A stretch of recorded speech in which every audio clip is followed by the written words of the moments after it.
Hello dear students, again Vinay is here to welcome you in the class of physical education and sports science. ठीक है, तो this is our 27th class, इससे UP TGT और PGT batch वाली ये 27वीं class है। इसमें हम मस्कुलर सिस्टम, अब मस्कुलर सिस्टम में भी ये दूसरी क्लास है। मस्कुलर सिस्टम का हमने थोड़ा सा मसल्स का इंट्रोडक्शन पढ़ा था पिछली वाली क्लास में। ठीक है, तो इस वाली क्लास में हम क्या करेंगे, हम मसल्स के टाइप के बारे में पढ़ेंगे, क्योंकि अक्सर इससे क्वेश्चन आते रहते हैं। ये छोटी सी क्लास है, बहुत ज्यादा क्लास लंबी नहीं होगी, क्योंकि अमूमन कुछ एडिशनल फैक्ट्स थे, तो मैं सोचा कि उसमें थोड़े से क्वेश्चन जो है वो थोड़े आपके लिए रखने चाहिए। सो दैट इज वाई कि मैंने ये क्लास आपके लिए रखी है। चलिए फिर बहुत जल्दी से इसका रिव्यू करते हुए चलते हैं, फटाफट से देख लेते हैं ये। ठीक है, इसमें ज़्यादा टाइम हम लेंगे नहीं, क्योंकि ज़्यादातर चीज़ें जो है वो कॉमन है, कुछ अलग चीज़ें हैं उनको हम देखेंगे। तो muscle is a contractile tissues which brings about the movement. ये क्या है, एक कॉन्ट्रैक्टाइल टिश्यू है जो मूवमेंट को करने में हेल्प करती है। ठीक है, muscles are responsible for the movement and visible and invisible. Like बहुत सारे टाइप के मूवमेंट हैं जो विजिबल हैं, जो हमें दिखाई देते हैं, लेकिन कुछ मूवमेंट्स ऐसे भी हैं जो हमें दिखाई नहीं देते। तो वो मूवमेंट चाहे वो दिखाई देते हैं या चाहे वो दिखाई नहीं देते हैं, ठीक है, वो सारे के सारे मूवमेंट जो है वो बोन और मसल्स की हेल्प से ही संभव हो पाते हैं। क्योंकि कॉन्ट्रैक्टाइल यूनिट कौन है, मसल। अगर जो कॉन्ट्रैक्टाइल यूनिट अगर मसल में नहीं हो तो मूवमेंट नहीं होगा। ठीक है, चलिए, तो बाकी ये एग्जांपल है, चाहे वॉकिंग करें, टॉकिंग करें, हम वॉल करें, ठीक है, movement, urination, breath, heart beat, ये सारे के सारे किसकी वजह से होते हैं, चाहे तो कॉन्ट्रैक्शन की वजह से या रिलैक्सेशन की वजह से। ठीक है, चलिए, when we are still sitting down, और तो उस टाइम पे भी हमारी कोई ना कोई मसल जो है वो क्या कर रही होती है, काम कर रही होती है, चाहे हम बैठे हों, लेटे हों या सो रहे हों। So muscles can be regarded as to the motor of the body, right? Muscles comprise 40 to 50% of body weight. कम से कम 40 से 50% जो है वो बॉडी वेट को कवर करती है, कौन, मसल। अप्रोक्सीमेटली कितनी, 650 के आसपास मसल जो है वो ह्यूमन बॉडी में होती हैं। और मसल्स बेसिकली, जो मैंने कल भी आपको बताया था, आज भी इस बात को बता रहा हूँ, और ये रिपीटेशन मैं इसलिए कर रहा हूँ ताकि आपको ये कंफ्यूजन ना हो।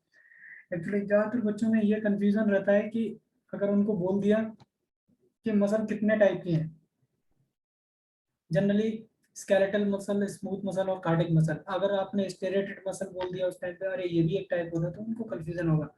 तो आपको कंफ्यूज नहीं होना है, ठीक है। स्केलेटल जो मसल होती है आपकी, उसी को हम बोलते हैं क्या, स्टेरेटेड मसल, और उसी को हम बोलते हैं वॉलेंट्री मसल।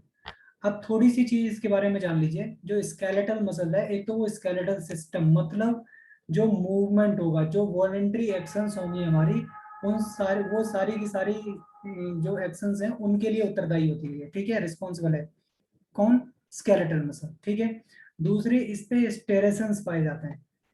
ये यहाँ मैंने फिगर लगाई हुई है, इसको आप देखिए, इस पे स्टेरेशंस ऐसे ऐसे ये जो बने हुए हैं, ये स्टेरेशंस इस पे पाए जाते हैं। ठीक है, ये क्या है, ये कौन सी वाली मसल है, ये आपकी स्केलेटल मसल है। दूसरी, स्केलेटल मसल में स्टेरेटेड होती है, एलोंगेटेड सेल होती है, मल्टी न्यूक्लिएटेड। ये बात आप ध्यान रखिए कि इसमें ये सेल जो होती है वो मल्टी न्यूक्लिएटेड होती है। इसमें देखिए कई सारे न्यूक्लियस आपको दिखाई दे रहे होंगे। ठीक, लास्ट चीज जो है वो वॉलेंट्री। तो ये बात आपको पता चल गई होगी। अब बात आते हैं smooth muscle. Smooth muscle basically क्या रहती है, स्मूथ मसल एकदम स्मूथ होती है। स्मूथ मींस इंटरनल लीनिंग जो होती है मोस्टली जो ऑर्गेन्स की, उस पे आपको ये मिलेगी। और ये यूनी न्यूक्लिएटेड भी होती है। जब यहाँ देखेंगे तो नॉन स्टेरेटेड, सिंगल सेंटर्ड न्यूक्लिएटेड और इनवॉलेंट्री, मतलब हम अपनी विल के अनुसार इससे काम नहीं करा सकते, इसको वैसे ही चलना है जैसे ये चाहेगी। ठीक है, तो ये बात हो गई। लास्ट आती है कार्डिक मसल। कार्डिक मसल में वॉलेंट्री इनवॉलेंट्री दोनों के गुण होते हैं, ठीक है, लेकिन ये ज्यादा काम करती है इनवॉलेंट्री रूप में। ठीक है, स्टेरेटेड होती है, ब्रांच्ड सेल इसमें होती है। ये बात आप ध्यान रखिए कि इसमें से न तो आपकी स्केलेटल मसल ब्रांच्ड होती है, ना ही आपकी स्मूथ मसल ब्रांच्ड होती है। सिर्फ कार्डिक मसल जो होती है वही क्या होती है, ब्रांच्ड होती है। और इसमें न्यूक्लिएशन की बात आए तो इसको मल्टी न्यूक्लिएटेड भी बोल देते हैं, या फिर 1 से 3 सेंट्रल न्यूक्लियाई इसमें पाए जाते हैं। ठीक है, तो इतनी सी बात जो है आपको याद रहनी चाहिए। अब हम थोड़ी सी चलते हैं किसके पास, स्केलेटल मसल, स्टेरेटेड जो मसल है, ठीक है, स्केलेटल मसल, इनके बारे में भी आपको जानना जरूरी है क्योंकि इससे क्वेश्चन आते हैं। चलिए तो इसके बारे में कुछ फैक्ट हैं वो देख लीजिए। ये 40% आदमी का जो मैन है उसकी बॉडी वेट को कंट्रोल करती है, मतलब सॉरी कंसिस्ट करती है। दूसरी 23% ऑफ वुमेन वेट, ठीक है। ह्यूमन का कंट्रोल इस पर रहता है, आप जैसे चाहें वैसे इस मसल को आप चलाइए, ठीक है। ये डिपेंड करता है आपकी वर्किंग एफिशिएंसी पे कि आपकी एफिशिएंसी कितनी है और आप किस तरह से यूज कर रहे हैं, ठीक है।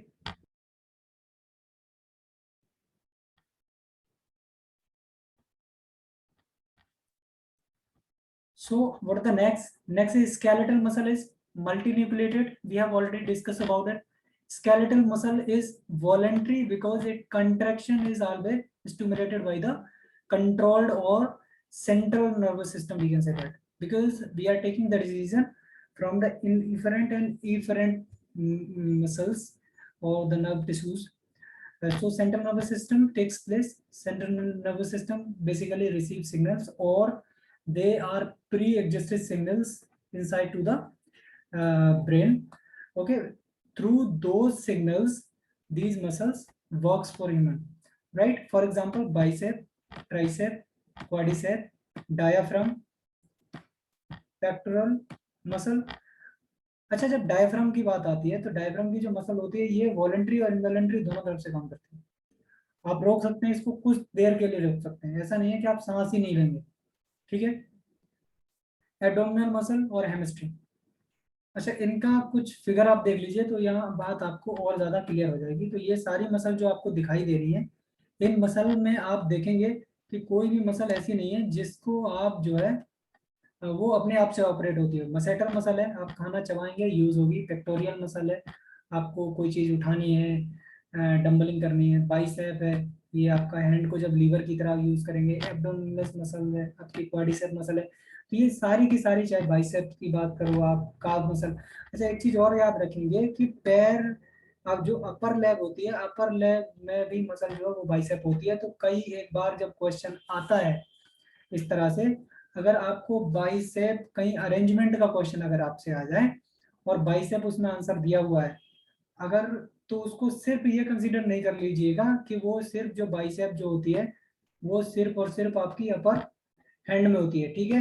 ये अपर लेग की भी मसल है पीछे, ठीक है। ये हैमस्ट्रिंग के जस्ट पीछे छुपी रहती है, ठीक। तो इस चीज को आप याद रखेंगे, ठीक है। चलते हैं नेक्स्ट, नेक्स्ट जानते हैं नेक्स्ट मसल के बारे में। अब हम किसके बारे में बात करेंगे, हम बात करेंगे स्मूथ मसल के बारे में, ठीक है। ऑलमोस्ट स्टेरेटेड मसल हमारी कंप्लीट हो चुकी है, ठीक है। Do not care about the human will, आदमी की इच्छा के अनुसार काम नहीं करती है। It consist narrow spindle shape, narrow भी होती है और spindle shape cell with a single centrally located to the nucleus. मैंने आपको जब फर्स्ट स्लाइड में ही ये दिखाया था, ये सिंगल न्यूक्लिएटेड होती हैं और किस तरह से होती है, किस तरह से इसकी शेप होती है, स्पिंडल शेप, वो भी मैंने आपको वहां पे दिखाई थी। तो आप अगर भूल रहे हैं उसको तो फिर दोबारा आप पिछली प्रीवियस थोड़ा सा पीछे हटाइए क्लास को और फिर जाके आप देख लीजिए, ठीक है। Smooth muscle tissues unlike to the striated muscles contract slowly and automatically, ठीक है। ये बहुत तेजी से सडन वाला काम नहीं करती, ठीक है। Abdominal regions, cardiac muscle, locomotor muscles, middle ear muscles and diaphragm. देखिए आप डायफ्राम की मसल जो है वो स्मूथ मसल में आ गई। तो मैंने आपको बताया था कि डायफ्राम की मसल जो है वो आप जो है, जैसे फॉर एग्जांपल ये क्या है, ये एक अपवाद टाइप का है कि जो डायफ्राम है आपका वो स्मूथ मसल है या फिर आपकी वॉलेंट्री मसल है। एक्चुअली इसको दोनों तरह से यूज कर सकते हैं। अमूमन ये ज्यादातर जो वर्क करती है वो स्मूथ और इनवॉलेंट्री टाइप से वर्क करती है। जैसे फॉर एग्जांपल आप भास्त्रिका प्राणायाम कर रहे हैं तो आप डायफ्राम को जल्दी जल्दी आप उसको होल्ड कर सकते हैं कुछ टाइम के लिए, ठीक है। और जल्दी जल्दी अगर ब्रीदिंग करेंगे, आप फास्ट ब्रीदिंग करेंगे या फिर कपालभाति में आप फास्ट ब्रीदिंग करते हैं तो आप क्या करते हैं, आप अपनी मर्जी के अनुसार डायफ्राम को फैलाते हैं और एक्सपेंड करते हैं और कॉन्ट्रैक्ट करते हैं, ठीक। तो इस टाइम पे अगर इस सेंस में अगर देखा जाएगा तो डायफ्राम जो है वो आपकी क्या हो जाएगी, वॉलंटरी मसल की तरह भी काम करेगी। ठीक, तो इस चीज को आप याद रखें। क्वेश्चन जब भी आ रहा है, you have to go with the context. First of all, you have to understand the concept, then you will go for to give the final answer of the question, right? So smooth muscle is also present in the eyes, whereas the functions to change the size of iris, alter the shape of lens. ठीक है, इसका example आपको सीधा सीधा देखने को मिल जाएगा। जैसे फॉर एग्जांपल, आप एक अंधेरे कमरे में हैं, वहां पे आप लाइट जलाइए, आप मिरर के सामने खड़े हो जाइए और फिर आप देखेंगे कि आप अचानक लाइट जलाते हैं तो आपकी जो आइरिस होती है, वो जो ब्लैक पॉइंट है वो काफी बड़ा दिखाई देगा आपको।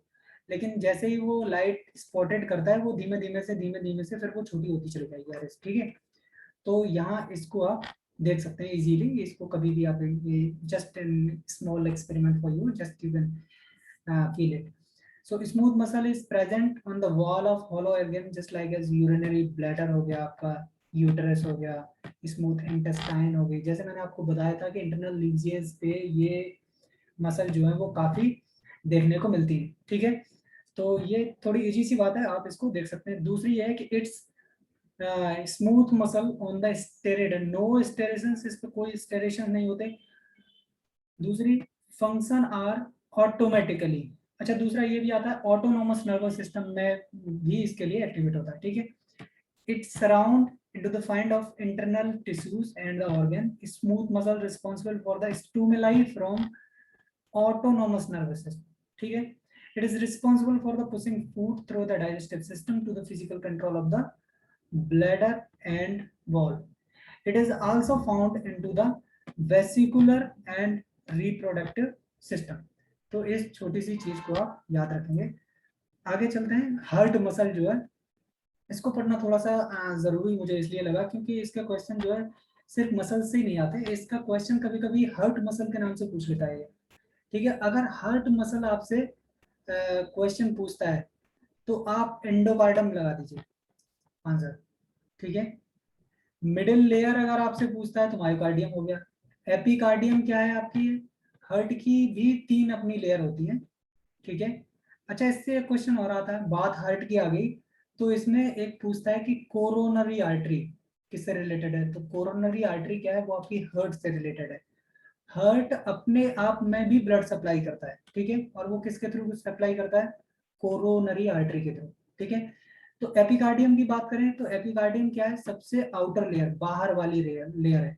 ठीक है, मायोकार्डियम जो है वो मिडिल लेयर है। ठीक, makes up to the majority of the heart muscle. तो अगर आपसे क्वेश्चन ये पूछता है कि मेजॉरिटी ऑफ हार्ट मसल कौन बताता है, तो मायोकार्डियम। तो अगर क्वेश्चन आता है, आपसे पूछता है हार्ट मसल के बारे में, तो आप मायोकार्डियम जो है वो आंसर लगा सकते हैं, क्योंकि मैक्सिमम जो पार्ट है हार्ट का वो कौन सी मसल बनाती है, इसमें से मायोकार्डियम। ठीक है, और सबसे बाहर वाली जो लेयर है उसको बोलते हैं एंडोकार्डियम। अच्छा, एंडोकार्डियम की और खासियत यह है कि लाइंस चैम्बर की तरह दिखाई देती है, वॉल्व और वेसल्स, इसमें आराम से ये सारी चीजें आप देख सकते हो। ठीक है, एंडोकार्डियम, मायोकार्डियम, ठीक है, एपिकार्डियम, तो ये तीनों को तीनों चीजें आप बड़ा प्यार से यहाँ पे देख सकते हैं, इसीलिए मैंने इस फिगर को लगाया था। ठीक है, अच्छा, मेन फंक्शन क्या होता है इसका, अगर पूछता है कोई main function of heart muscle, तो उनका क्या होता है, pump the blood through out body. ये नहीं है कि सिर्फ पंपिंग, अगर थ्रू आउट बॉडी आता है तो वो ज्यादा बेहतर आंसर आपका होगा। ठीक है, तो ये छोटा सा इंट्रोडक्शन था मसल्स टाइप के बारे में। आई होप दैट कि आपको सारी चीजें बहुत अच्छे से क्लियर हो गई होंगी। तो आज की क्लास आई होप दैट कि यहीं खत्म करते हैं, मिलते हैं अगली क्लास में, तब तक के लिए नमस्ते।